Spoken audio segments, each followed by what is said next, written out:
Imagina un solo versículo de la Biblia, conteniendo la sentencia más aterradora jamás pronunciada sobre un ser humano, que Dios mismo decidió quitarle la vida sin explicación detallada, sin juicio público, sin advertencia previa.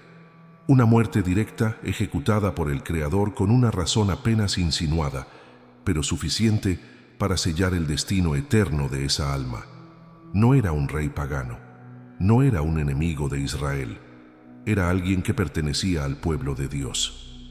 Su historia está enterrada en un capítulo raramente leído, casi escondida entre genealogías y relatos familiares. Pero ahí, en medio del silencio bíblico, hay un juicio que grita con fuerza divina. Su maldad era tan grande que Dios lo eliminó. ¿Quién era este hombre? ¿Qué hizo para merecer tal final? Y lo más importante, ¿qué advertencia esconde su breve y perturbadora historia para nosotros hoy? Bienvenido al canal Mensaje de Jesús, y el mensaje es este. Hay un hombre en la Escritura cuya maldad fue tan ofensiva para Dios que recibió juicio instantáneo sin advertencia, sin profeta, sin segunda oportunidad, y su historia revela una verdad aterradora sobre la línea que no quieres cruzar y qué sucede cuando la maldad alcanza un punto de no retorno. Lo que estoy a punto de mostrarte sacudirá todo lo que pensabas que sabías sobre la paciencia de Dios, porque escondido en un versículo hay una advertencia que la iglesia moderna necesita desesperadamente escuchar. Dale like a este video inmediatamente y comenta la ciudad desde donde estás viendo. Esto declara que tomas en serio la santidad de Dios y te niegas a jugar con su gracia. Tu interacción ayuda a que este mensaje llegue a otros que necesitan entender que el juicio divino es real. Comenta tu ciudad ahora. El nombre de este hombre aparece fugazmente en el capítulo 38 del libro de Génesis. Su historia no ocupa más de un versículo, y sin embargo, ese breve momento en el texto tiene peso eterno. Dice esto: el primogénito de Judá, era malo a los ojos de Jehová, y le quitó Jehová la vida. Génesis 38:7. No hay muchos personajes en la Biblia que reciban este tipo de juicio tan directamente, sin lista de pecados, sin advertencias proféticas, sin diálogos con Dios. Solo una declaración: era malo a los ojos de Jehová. Y eso fue suficiente para que Dios mismo decidiera quitarle la vida. ¿Quién era Era el primogénito de Judá, nieto de Jacob, descendiente directo de Abraham. Su linaje no era común, era parte de la familia que sería usada por Dios para traer al Mesías al mundo. Eso lo hacía un hombre con propósito, con herencia espiritual, con responsabilidad. En la cultura hebrea, el primogénito no solo recibía una porción doble de bienes, sino también una carga espiritual especial. Debía ser un ejemplo, una cabeza, un pilar de la familia. Pero era una desgracia para su casa. El texto nos dice que era malo a los ojos de Dios, no a los ojos de los hombres, y esto es clave. Quizás su conducta no era escandalosa a los ojos de la gente. Tal vez no era un asesino, ni un ladrón, ni un idólatra visible. Pero en secreto, en lo profundo de su corazón vivía una maldad oculta, maldad constante, maldad intencional, y aunque nadie más la veía, Dios la vio y la juzgó. Es posible que viviera una doble vida, que mostrara religiosidad exteriormente, pero desprecio por Dios interiormente.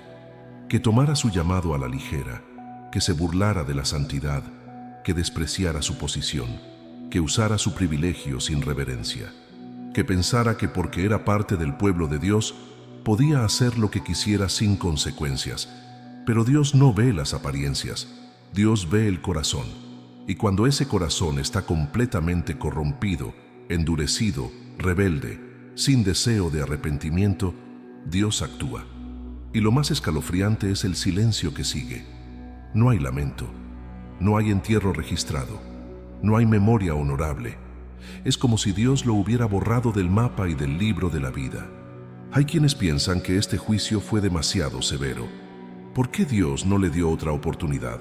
¿Por qué no envió un profeta, una señal, una advertencia? Pero esa pregunta revela algo. Hemos olvidado quién es Dios. Hemos olvidado que su paciencia no es infinita, que su santidad no puede ser pisoteada para siempre, que su juicio no necesita aprobación humana. Comparte este video con 3 personas porque alguien necesita escuchar que la paciencia de Dios tiene límites y presumir de la gracia es suicidio espiritual. La historia de no está en la Biblia por accidente. Está ahí para gritar una verdad que el mundo hoy no quiere escuchar. Dios sigue siendo santo, justo y capaz de juzgar el pecado en el tiempo que considera correcto. No hay lugar seguro en el linaje, en la tradición, en los títulos religiosos. No hay inmunidad espiritual por herencia. El juicio de Dios no respeta apariencias, solo responde a lo que realmente está en el corazón. Y sin embargo, lo más revelador de esta historia no es la muerte de sino lo que sucede después. Judá, su padre, se da cuenta de que algo está mal. Su hijo menor Onán también muere poco después. Y esa serie de eventos finalmente lleva a una transformación profunda en la vida de Judá. El linaje continúa no a través de sino a través de Tamar, en una historia inesperada. Y la línea mesiánica avanza. Dios no detuvo su plan, pero no permitió que un corazón rebelde contaminara la obra redentora que venía. El plan de Dios siempre avanzará, contigo o sin ti, conmigo o sin mí. Esto debería hacernos temblar, pero también debería llevarnos a la reflexión. ¿Qué tipo de vida estoy viviendo? ¿Soy alguien que camina en obediencia aunque imperfecta? ¿O estoy jugando con la gracia de Dios? ¿Estoy aparentando ser fiel exteriormente, pero siendo rebelde interiormente? Escribe en los comentarios, no cruzaré la línea, porque esa declaración tiene poder espiritual para mantenerte alejado del camino que caminó. La historia de es breve porque no hay legado que contar. Su vida no dejó fruto, ni descendientes, ni honor, solo juicio. Su nombre es recordado no por lo que hizo, sino por lo que no fue. Un verdadero siervo de Dios. Sin embargo, hay algo aún más escalofriante bajo la superficie de esta historia. La naturaleza específica de la maldad de está insinuada en el texto circundante, y lo que la Biblia revela sobre disciplina versus juicio determinará si experimentas la corrección de Dios o su condenación. Parte 2. La diferencia crítica entre disciplina y juicio. La disciplina es para hijos. El juicio es para rebeldes. Hebreos 12:6 dice, porque el Señor al que ama disciplina y azota a todo el que recibe por hijo. Cuando perteneces a Dios, cuando tu corazón es suyo, cuando tropiezas pero aún lo amas, Él te disciplina, te corrige, trae consecuencias para hacerte regresar. Eso es lo que hacen los padres amorosos. Pero el juicio es diferente. El juicio es final. No es correctivo, es punitivo. No está destinado a restaurar, está destinado a remover. Y recibió juicio, no disciplina. No hubo corrección, no hubo segunda oportunidad, no hubo oportunidad de arrepentirse, solo muerte. Eso nos dice que su corazón se había vuelto tan endurecido, tan fijo en rebelión, que Dios no vio posibilidad de arrepentimiento. Y cuando Dios ve eso, cuando mira un corazón y no ve nada más que maldad voluntaria, sostenida, sin arrepentimiento, Él actúa. La diferencia es crucial. La disciplina dice, te estoy corrigiendo porque te amo y te quiero de vuelta. El juicio dice, has cruzado la línea y no hay retorno. La disciplina es temporal. El juicio es eterno. La disciplina tiene el propósito de restaurar. El juicio tiene el propósito de remover. La disciplina te hace mejor. El juicio te hace un ejemplo. Y lo que determina cuál recibes no es la gravedad de tu pecado, sino el estado de tu corazón. Porque Dios puede restaurar a cualquier pecador, pero no puede restaurar a un corazón que se niega a ser restaurado. Esa es la línea, esa es la diferencia. Esa es la advertencia. Parte 3. Onán, el hermano que siguió el mismo camino. Después de la muerte de Judá le dijo a su segundo hijo Onán, cásate con la viuda de tu hermano y cumple con ella tu deber de cuñado para que tu hermano tenga descendencia. Génesis 38:8. Esta era la ley del levirato. Si un hombre moría sin hijos, su hermano debía casarse con la viuda, y el primer hijo sería considerado descendiente del fallecido. Esto aseguraba que la línea familiar continuara, que el nombre no se borrara, que la herencia se preservara. Onán se casó con Tamar, pero se negó a cumplir su deber. Génesis 38:9 dice: pero Onán sabía que la descendencia no sería suya, así que cada vez que se unía con la esposa de su hermano, derramaba el semen en el suelo para no darle descendencia a su hermano. Esto no era solo desobediencia, era codicia disfrazada. Onán quería los beneficios del matrimonio sin la responsabilidad. Quería el placer sin el propósito. Quería la herencia completa para sí mismo sin compartirla con un sobrino que llevaría el nombre de Era egoísmo puro, calculado, repetido, y Dios lo vio. Génesis 38:10 dice: lo que hacía era malo a los ojos de Jehová, y también a él le quitó la vida. Mismo padre, mismo juicio, misma sentencia, Dios lo mató, sin advertencia, sin profeta, sin segunda oportunidad, solo muerte instantánea. ¿Ves el patrón? 2 hermanos, 2 muertes divinas, 2 corazones rebeldes. Y ninguna misericordia mostrada, porque ningún arrepentimiento fue buscado.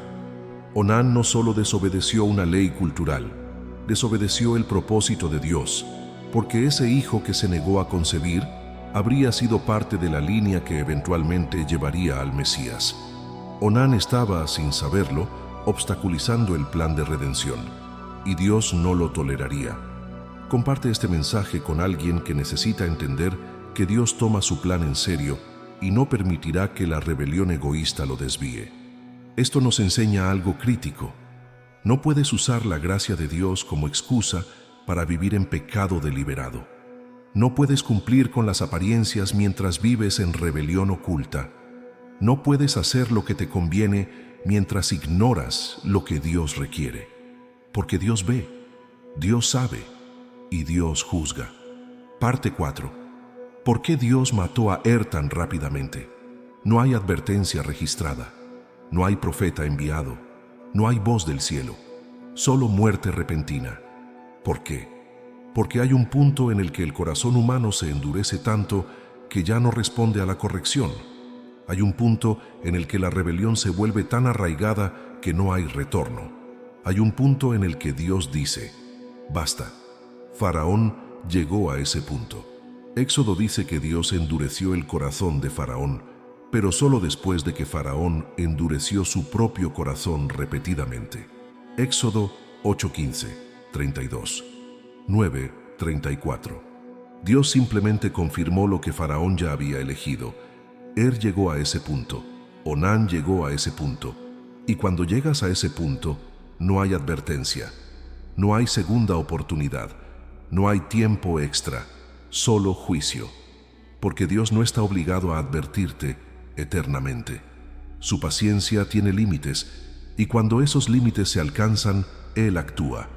Romanos 1, 24, 26, 28 dice 3 veces: Dios los entregó a la impureza, los entregó a pasiones vergonzosas, los entregó a una mente reprobada. Eso es juicio. Eso es Dios diciendo: ¿quieres vivir sin mí? Adelante. ¿Quieres seguir tu propio camino? Hazlo. Pero no esperes mi protección, no esperes mi presencia, no esperes mi misericordia. Te entrego a las consecuencias de tus elecciones. Y eso es lo más aterrador que puede pasar. No la muerte física, sino que Dios te entregue, que retire su mano, que te deje en tu pecado, porque cuando eso sucede, no hay retorno. Escribe en los comentarios: no seré entregado, porque esa declaración es una oración de protección contra el endurecimiento del corazón. Parte 5. Otros ejemplos de juicio inmediato en la Biblia. No es el único. Hay un patrón a lo largo de la Escritura de Dios, juzgando instantáneamente cuando la rebelión alcanza cierto nivel. En Hechos capítulo 5 encontramos otro ejemplo impactante de juicio divino instantáneo. Ananías y Zafira eran parte de la iglesia primitiva, creyentes. miembros de la comunidad, pero mintieron al Espíritu Santo sobre su ofrenda. Querían la apariencia de generosidad sin la realidad, querían la alabanza sin el sacrificio, y Dios los hirió de muerte. En el acto, delante de toda la iglesia, Pedro le preguntó a Ananías: ¿por qué llenó Satanás tu corazón para que mintieses al Espíritu Santo? Hechos 5:3. No era solo una mentira, era engaño satánico siendo traído a la iglesia, y Dios no lo toleraría. Así que los removió inmediatamente, sin advertencia. Igual que Ananías cayó muerto. 3 horas después su esposa entró, repitió la mentira y ella también cayó muerta. ¿Y el resultado? Y vino gran temor sobre toda la iglesia y sobre todos los que oyeron estas cosas. Hechos 5:11. Ese temor era saludable, era el temor de Jehová, el principio de la sabiduría, el reconocimiento de que no se debe jugar con Dios. Necesitamos ese temor hoy. Lo hemos perdido. Tratamos la iglesia como entretenimiento, la adoración como espectáculo, a Dios como un amigo, y nos preguntamos por qué no hay poder, no hay presencia, no hay transformación. Es porque hemos perdido el temor de Jehová. Hemos olvidado que nuestro Dios es fuego consumidor. Hebreos 12:29. Ananías y Zafira lo aprendieron por las malas. También y también lo hará cualquiera que presuma de la gracia de Dios mientras alberga rebelión en su corazón. El patrón es claro: pecado voluntario, corazón endurecido, presunción de gracia y luego juicio. No porque Dios sea cruel, sino porque es santo, y la santidad demanda que el pecado sea juzgado. Pero aquí está lo que hace la historia de aún más significativa. No era solo cualquier pecador, estaba en la línea mesiánica. Tenía privilegio, herencia, posición, y lo despreció todo. Pisoteó lo que otros habrían dado todo por tener, y eso hizo su juicio no solo apropiado sino necesario, porque Dios estaba protegiendo algo mucho más importante que la vida individual de Estaba protegiendo el plan de redención para toda la humanidad.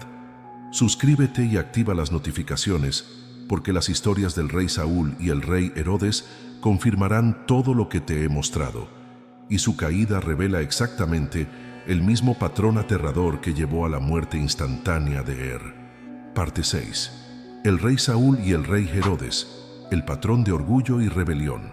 El rey Saúl comenzó bien, fue escogido por Dios, ungido por Samuel, se le dio el reino, fue capacitado por el Espíritu.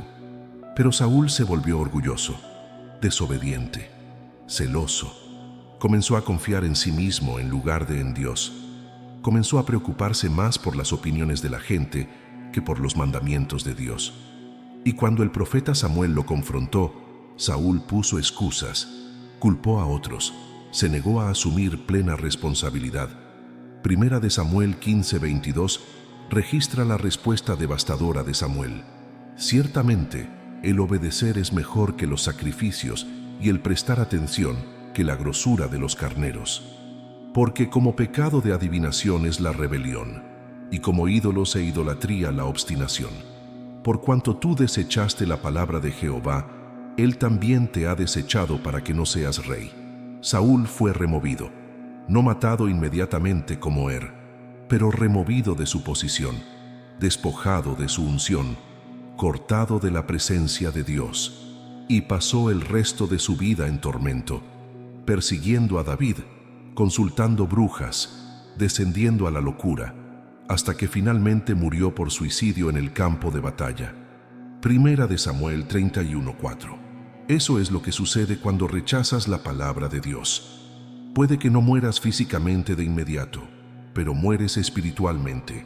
Pierdes tu unción, pierdes tu paz, pierdes tu propósito, pierdes todo lo que importa. Luego está Herodes Agripa en Hechos 12. Pronunció un discurso y la gente gritó: «Voz de Dios y no de hombre». Hechos 12:22. Y Herodes aceptó su adoración, no los corrigió, no dio gloria a Dios, se deleitó en ello, lo disfrutó, tomó para sí lo que pertenecía solo a Dios. Y al instante, porque Herodes no dio la gloria a Dios, un ángel del Señor le hirió y expiró comido de gusanos. Hechos 12:23. Juicio inmediato, sin advertencia, sin segunda oportunidad, solo muerte. ¿Por qué?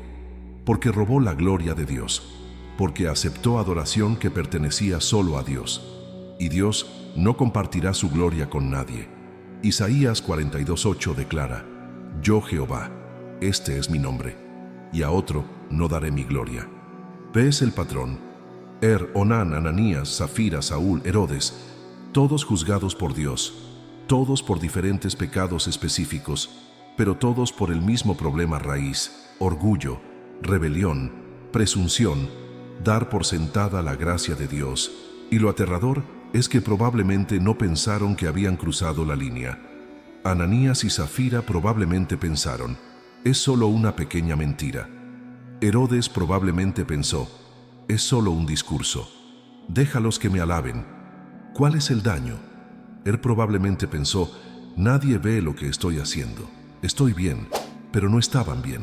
Estaban completamente equivocados, literalmente, porque Dios ve, Dios sabe, Dios juzga, y cuando decide que tu tiempo se acabó, no hay negociación, no hay apelación, no hay segunda oportunidad.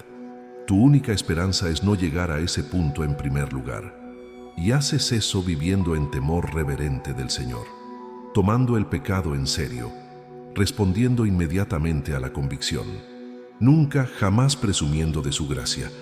Ahora déjame mostrarte lo que todos estos juicios tienen en común. Cada una de estas personas tenía conocimiento, sabían quién era Dios, conocían su carácter, conocían sus estándares. Él conocía el pacto, Ananías y Zafira conocían al Espíritu Santo. Saúl había sido ungido por Dios, Herodes conocía la ley judía. No eran ignorantes, eran voluntariamente rebeldes, y eso lo cambia todo. Romanos 1:28 dice: y como ellos no aprobaron tener en cuenta a Dios, Dios los entregó a una mente reprobada. El conocimiento aumenta la responsabilidad. Cuando conoces la verdad y eliges el mal de todos modos, eres mucho más culpable que alguien que peca en ignorancia. Él tenía conocimiento, tenía herencia, tenía oportunidad, pero lo despreció todo, y Dios lo entregó. No gradualmente, no con advertencias, sino inmediatamente, porque su corazón había alcanzado un punto de no retorno. Escribe en los comentarios: honro el conocimiento que me ha sido dado, porque esa declaración te protege de la presunción que destruyó a estas personas. Lo segundo que todos tenían en común era posición. No eran forasteros, eran de adentro. Estaba en la familia del pacto. Ananías y Zafira estaban en la iglesia. Saúl era el rey. Herodes era un gobernante.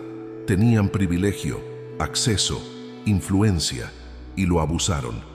Y eso es lo que hizo su juicio tan severo. Porque a todo aquel a quien se haya dado mucho, mucho se le demandará. Lucas 12:48. Cuanto más cerca estás de Dios, más alto es el estándar. Cuanto más se te ha dado, más responsable eres. Cuanto mayor es tu posición, más responsable eres. No puedes estar cerca de Dios y vivir como el mundo. No puedes tener privilegio espiritual y tratarlo con desprecio. No puedes reclamar su nombre y burlarte de su santidad. Al menos no indefinidamente. Dale like a este video, porque estás ayudando a difundir un mensaje que la iglesia moderna necesita desesperadamente escuchar sobre la santidad de Dios. Lo tercero que tenían en común era persistencia. No fue un error, fue rebelión sostenida. Era malo, no solo pecador. Ananías y Zafira planearon su engaño juntos. Saúl rechazó la palabra de Dios repetidamente. Herodes tenía un patrón de orgullo. No fueron incidentes aislados, eran carácter establecido, patrones endurecidos, maldad persistente. Y eso es lo que los empujó sobre la línea. Porque Dios es paciente con nuestras luchas, es misericordioso con nuestros fracasos, es compasivo con nuestros tropiezos. Pero cuando persistentemente, voluntariamente, a sabiendas elegimos la rebelión, estamos probando su paciencia. Estamos presumiendo de su gracia. Estamos cruzando hacia la línea. Y un día, si no regresamos, la cruzaremos completamente. Y en ese día, el juicio caerá y será demasiado tarde. Así que la pregunta no es, ¿por qué Dios mató a estas personas?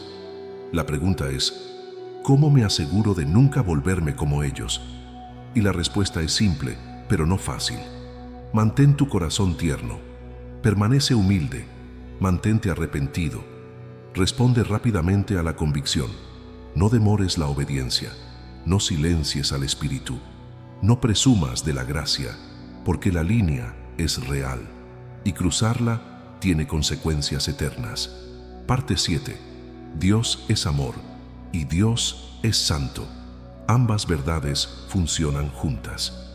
Algunas personas luchan con esta historia porque piensan, ¿cómo puede un Dios amoroso matar a alguien? ¿Cómo pueden coexistir misericordia y juicio? Pero esa pregunta revela un malentendido fundamental de quién es Dios. El amor de Dios no cancela su justicia. Su misericordia no niega su santidad. Todos sus atributos funcionan en perfecta armonía, porque Dios es perfectamente justo. Debe juzgar el pecado. Romanos 6:23 declara, la paga del pecado es muerte. El pecado tiene un costo, y ese costo debe ser pagado, ya sea por el pecador o por un sustituto. Por eso existe la cruz, porque Dios es amor, proveyó la salida. Juan 3:16, porque de tal manera amó Dios al mundo, que ha dado a su Hijo unigénito, para que todo aquel que en Él cree no se pierda, mas tenga vida eterna. La belleza del Evangelio es que Dios satisface tanto su justicia como su amor en la cruz. La justicia demandó pago, el amor lo proveyó, la santidad requería perfección. La gracia la ofreció a través de Cristo. Pero eso no significa que no haya consecuencias por el pecado en esta vida. No significa que Dios se haya ablandado. No significa que puedas presumir de la gracia y vivir como quieras. Porque Dios es el mismo ayer, hoy y por los siglos. Hebreos 13:8. El Dios que juzgó a es el mismo Dios al que sirves hoy. El Dios que hirió a Ananías y Zafira todavía demanda verdad. El Dios que removió a Saúl de su trono todavía espera obediencia. El Dios que mató a Herodes por robar su gloria todavía guarda celosamente su nombre. Nada ha cambiado, solo nos hemos vuelto cómodos. Hemos domesticado a Dios en nuestras mentes. Lo hemos hecho seguro, predecible, domado. Pero C.S. Lewis tenía razón cuando escribió sobre Aslan, la figura de Cristo en Narnia. ¿Seguro? ¿Quién dijo algo sobre seguro? Por supuesto que no es seguro, pero es bueno. Esa es la tensión que debemos mantener. Dios no es seguro en el sentido de que puede ser controlado, manipulado o predicho, pero es bueno, confiable, justo. Y cuando juzga, siempre es apropiado, siempre medido, siempre perfecto. Dale like a este video porque estás ayudando a difundir un mensaje sobre la santidad de Dios que podría salvar la vida de alguien.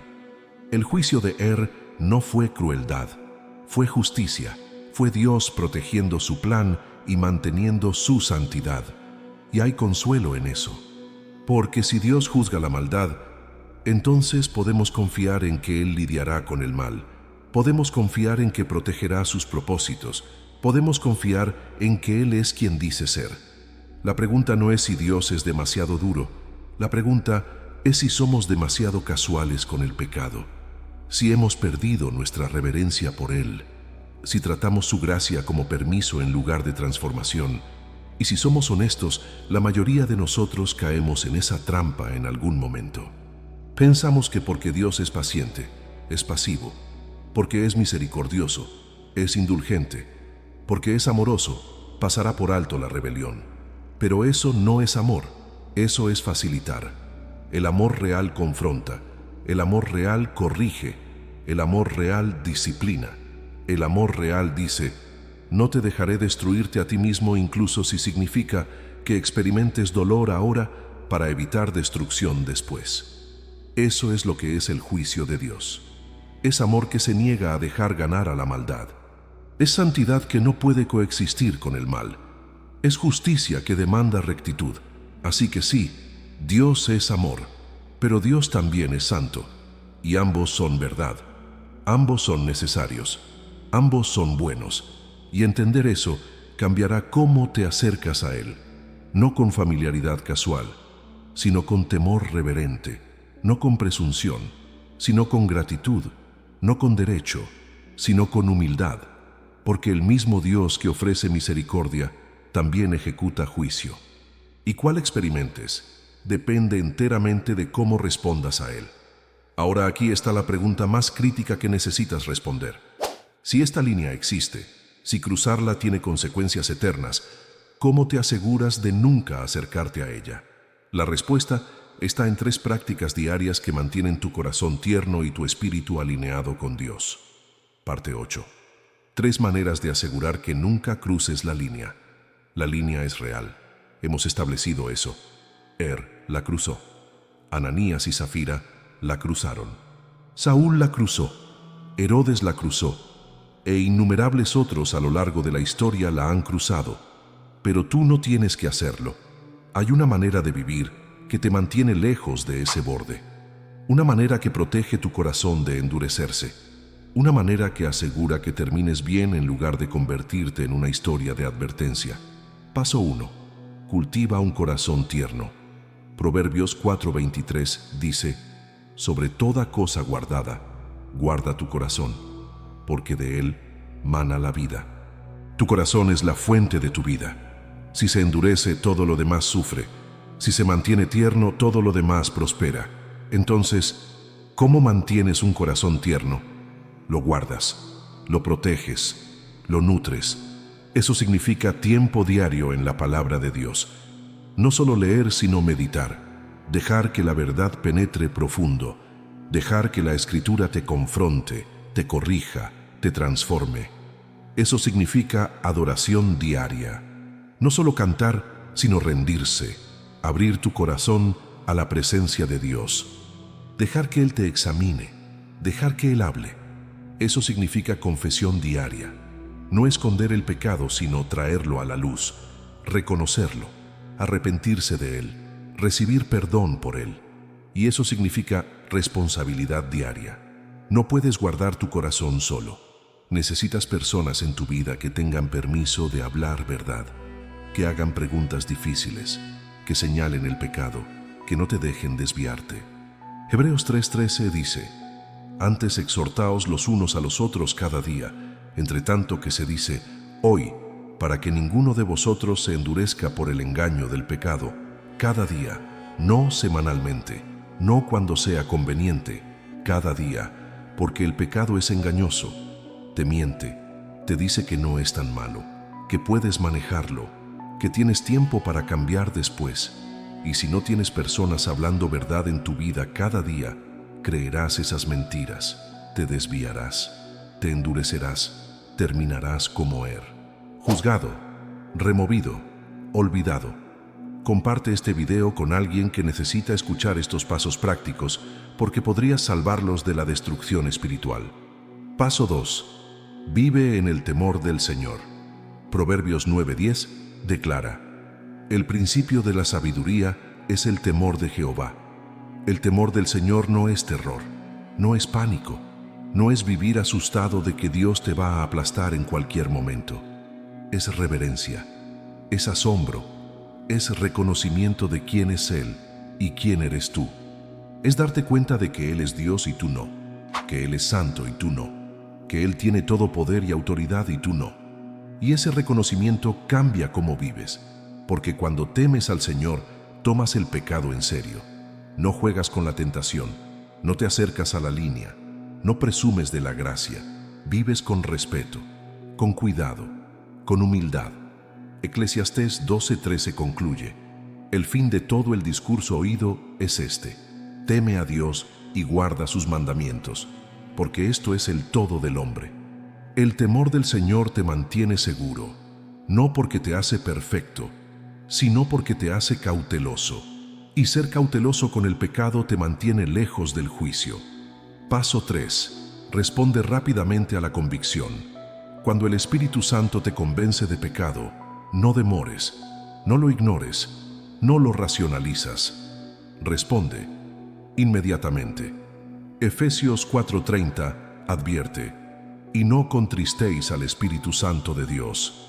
Cada vez que ignoras la convicción, entristeces al Espíritu. Cada vez que endureces tu corazón contra su voz, te mueves hacia la línea. Cada vez que dices mañana cuando Él dice hoy, te acercas al peligro. Porque Dios no grita, no compite por tu atención, habla en voz suave. Y si lo ignoras suficientes veces, su voz se vuelve más difícil de escuchar.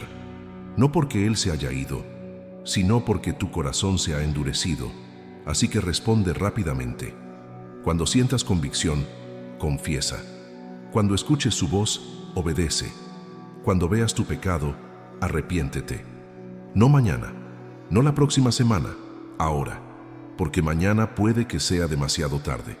Escribe en los comentarios, responderé rápidamente, porque esa declaración te entrena para obedecer inmediatamente cuando Dios habla. Estas 3 prácticas mantendrán tu corazón tierno, te mantendrán en el temor del Señor, te mantendrán respondiendo a su voz y te mantendrán lejos de la línea que Él cruzó. Pero déjame advertirte, no son fáciles, requieren disciplina, consistencia, intencionalidad. No puedes hacerlas ocasionalmente, no puedes hacerlas cuando te apetezca, tienes que hacerlas todos los días, sin falta, sin excusas, porque el día que dejes de guardar tu corazón es el día que comienzas a endurecerte, y el día que comienzas a endurecerte es el día que comienzas a moverte hacia la línea, y no quieres ir allí, no quieres terminar como sin legado, sin honor, sin vida. Entonces comprométete hoy, comprométete a guardar tu corazón, comprométete a vivir en temor del Señor. Comprométete a responder rápidamente a la convicción y observa cómo Dios te protege, te sostiene, te transforma. Ahora déjame pintarte 2 cuadros de tu futuro, 2 posibles resultados, y tú decides cuál se vuelve realidad. Parte 9. 2 futuros. Tú decides. Futuro 1.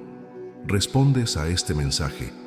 Tomas en serio la advertencia, te arrepientes de tu pecado. Comienzas a guardar tu corazón, vives en temor del Señor, respondes rápidamente a la convicción, y aquí está lo que sucede. Mañana te despiertas diferente. Hay paz, hay claridad, hay libertad. El peso se fue, la culpa desapareció, y caminas en novedad de vida. Semanas a partir de ahora, miras atrás y te das cuenta de que algo realmente cambió. Tus pensamientos son diferentes. Tus deseos son diferentes, tus elecciones son diferentes, porque Dios está obrando en ti. Meses a partir de ahora, adoras y las lágrimas fluyen porque te das cuenta de cuán cerca estuviste de perderlo todo. Meses a partir de ahora, miras hacia atrás a hoy como el día en que todo cambió, el día en que dejaste de jugar con Dios, el día en que te pusiste serio sobre la santidad, el día en que elegiste vida sobre muerte. Años a partir de ahora, estás ante Dios y escuchas: bien, buen siervo y fiel, no porque fuiste perfecto, sino porque te arrepentiste, te rendiste, caminaste con Él. Pero si ignoras este mensaje, si endureces tu corazón una vez más, si demoras la obediencia otra vez, aquí está lo que podría suceder. Te despiertas mañana sin sentir nada, sin convicción, sin preocupación, sin deseo de cambiar. Y ese entumecimiento crece, día tras día, semana tras semana, mes tras mes, hasta que un día te das cuenta de que ya ni siquiera piensas en Dios, no te importa, no sientes y no sabes cómo llegaste aquí. Y entonces, cuando menos lo esperas, el juicio cae. Quizás sea muerte física como quizás sea muerte espiritual donde Dios te entrega. De cualquier manera, es demasiado tarde. La línea ha sido cruzada, la oportunidad ha pasado y la eternidad espera. Una eternidad sin Dios, una eternidad de arrepentimiento, una eternidad de tormento, todo porque demoraste una vez más. ¿Qué futuro elegirás? ¿Qué camino caminarás? La elección es tuya, pero el tiempo es ahora, no mañana, no la próxima semana, no cuando te sientas listo, ahora. Mientras el Espíritu todavía habla, mientras la convicción todavía te mueve, mientras la gracia todavía está disponible, responde, arrepiéntete, ríndete y vive. Ahora oremos, no una oración larga, una oración sincera. Cierra tus ojos, abre tu corazón. Padre, confieso que he pecado, he endurecido mi corazón, he presumido de tu gracia. Perdóname, ablanda mi corazón, sálvame, me rindo a ti hoy, en el nombre de Jesús. Amén. Si oraste esa oración, escribe salvado por gracia en los comentarios. Si este mensaje te convenció, escribe no cruzaré la línea. Y si conoces a alguien que necesita escuchar esto, compártelo ahora, porque podría salvar su vida, su eternidad, su alma. Déjame darte pasos prácticos siguientes para caminar esto comenzando hoy, porque la oración es solo el comienzo. La transformación requiere acción. Paso 1. Confiesa tus pecados específicos a Dios. No seas vago, no seas general. Nómbralos, reconócelos, tráelos a la luz. Primera de Juan 1:9 promete: si confesamos nuestros pecados, Él es fiel y justo para perdonar nuestros pecados y limpiarnos de toda maldad. Paso 2. Remueve los puntos de acceso. Si tu teléfono te lleva al pecado, pon software de responsabilidad en él. Si ciertas amistades te jalan hacia el compromiso, crea límites. Si tu horario no deja tiempo para Dios, reorganízalo. Haz lo que sea necesario para remover las cosas que hacen el pecado fácil y añadir cosas que hacen la santidad más fácil. Mateo 5:29 dice: por tanto, si tu ojo derecho te es ocasión de caer, sácalo y échalo de ti. Jesús no estaba abogando por la automutilación, estaba enfatizando compromiso radical con la pureza. Paso 3. Construye ritmos diarios de gracia. Comienza cada mañana en la palabra de Dios. Incluso 5 minutos. Lee, ora, adora, antes de revisar tu teléfono, antes de navegar redes sociales, antes de sumergirte en tu día. Dale a Dios lo primero y lo mejor. Ese hábito transformará todo, porque lo que haces primero establece la trayectoria para lo que viene después. Paso 4. Encuentra tu gente. No puedes hacer esto solo. Encuentra una iglesia local si no tienes una. Únete a un grupo pequeño. Consigue un mentor. Pide a alguien maduro en fe que camine contigo. Dales permiso de hacer preguntas difíciles y luego responde honestamente.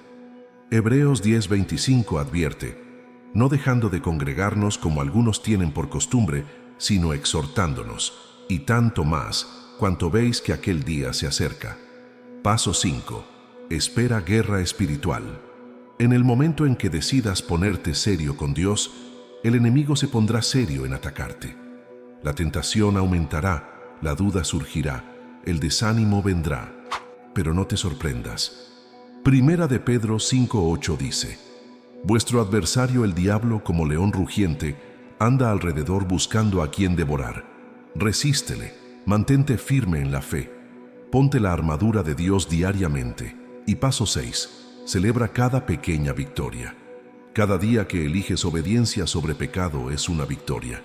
Cada vez que respondes a la convicción es progreso. Cada momento que te vuelves a Dios en lugar de alejarte de Él vale la pena celebrar. No esperes hasta ser perfecto para regocijarte. Regocíjate en el viaje, en el crecimiento, en la transformación que Dios está obrando en ti, porque el que comenzó en vosotros la buena obra, la perfeccionará. Filipenses 1:6. Estos 6 pasos son simples, pero no son fáciles. Requieren compromiso, consistencia, valentía, pero funcionan, porque alinean tu vida con el diseño de Dios, te posicionan para su bendición, te mantienen lejos de la línea que Él cruzó y aseguran que termines fuerte. Ahora déjame dirigirme a un grupo más de personas. aquellos de ustedes que nunca han rendido su vida a Cristo, que nunca han experimentado salvación, que no conocen a Jesús como su Señor y Salvador. Este mensaje es para ti también, porque la historia de revela lo que sucede cuando mueres sin Dios. Y no quieres eso, no quieres la eternidad separado de Él, no quieres juicio en lugar de misericordia. Pero las buenas noticias son que no tienes que experimentar eso, porque Dios hizo un camino. Jesucristo, el Hijo de Dios, vino a la tierra, vivió una vida perfecta, murió en una cruz para pagar por tus pecados, resucitó de entre los muertos 3 días después, y ahora te ofrece perdón, salvación y vida eterna. No porque lo ganaste, no porque lo mereces, sino porque te ama. Romanos 10:9 dice que si confesares con tu boca que Jesús es el Señor y creyeres en tu corazón que Dios le levantó de los muertos, serás salvo. Ese es el Evangelio, esa es la oferta, ese es el camino de salida. Y si nunca has tomado esa decisión, si nunca te has rendido a Cristo, hazlo ahora. No esperes, no demores, porque no se te promete el mañana. A no se le prometió, a Ananías y Zafira no se les prometió, y a ti tampoco. Así que ora esto conmigo. Jesús, creo que eres el Hijo de Dios. Creo que moriste por mis pecados y resucitaste. Confieso que soy pecador y necesito un Salvador. Me aparto de mi pecado y me vuelvo a ti. Sálvame, perdóname, hazme nuevo. Rindo mi vida a ti hoy. En el nombre de Jesús, amén. Si oraste esa oración por primera vez, escribe nueva creación en los comentarios, porque eso es lo que eres. 2 Corintios 5:17. De modo que si alguno está en Cristo, nueva criatura es. Las cosas viejas pasaron, he aquí todas son hechas nuevas. Y si acabas de entregar tu vida a Cristo, aquí está lo que necesitas hacer después. Díselo a alguien. Encuentra una iglesia local. Bautízate. Comienza a leer tu Biblia. Comienza a orar diariamente. Y camina con Jesús un paso a la vez. No tienes que descubrirlo todo hoy. Solo tienes que comenzar. Y Dios te encontrará ahí. Te guiará. Te enseñará. Te transformará. Un día a la vez. Dios te bendiga. Camina en temor reverente. Vive en humilde arrepentimiento. Nunca presumas de la gracia. Y siempre recuerda la historia de no para vivir con miedo, sino para vivir con sabiduría, para honrar al Dios que juzga el pecado y ofrece misericordia a los quebrantados. Hasta la próxima. Permanece tierno, permanece humilde, permanece cerca de Él y nunca jamás cruces la línea.